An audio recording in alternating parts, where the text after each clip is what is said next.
মানুষ হয়ে দরাদামে যাব তাতে আমার কোনো দুঃখ নেই, কিন্তু তোমার চরণে যে আমার একটি নিবেদন রয়েছে। বলে কি? বলে এই যুগে তো তোমার এই রাস লীলার সাথে আমি হতে পারলাম না, তোমার হাতে হাত ধরে নৃত্য করাও আমার পক্ষে সম্ভব হলো না, কিন্তু আগত কলি যুগে যেদিন আমি মানুষ হয়ে দরাদামে যাব, সেদিনে যেন তোমার হাতে হাত ধরে তোমার ওই কণ্ঠে কণ্ঠ মিলিয়ে সারাটি জীবনে যেন নিত্য কীর্তন করতে পারি, যেন তোমার ওই লীলার সাথী হয়ে তোমারই সঙ্গ করতে করতে আমার সারাটি জীবনে কাটিয়ে দিতে পারি।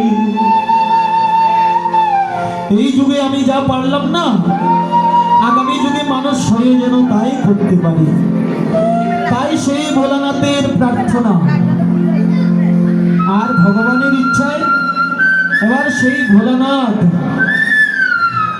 মহাপ্রভুর আবির্ভাবের 52 বছর পূর্বে নদিয়ার শান্তিপুরে অবতীর্ণ হয়ে আমার মহাপ্রভুকে ওই গোলক থেকে এই গোলকে নামিয়ে এনেছিলেন।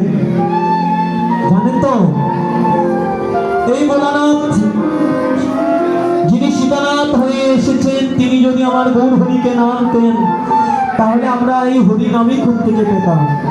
যদি গৌর না হইত কেমনে হইত, কেমনে দরিতাম দে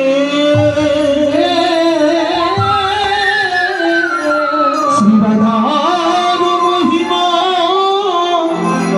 প্রেমের সসীমা জগতে জানা তোকে।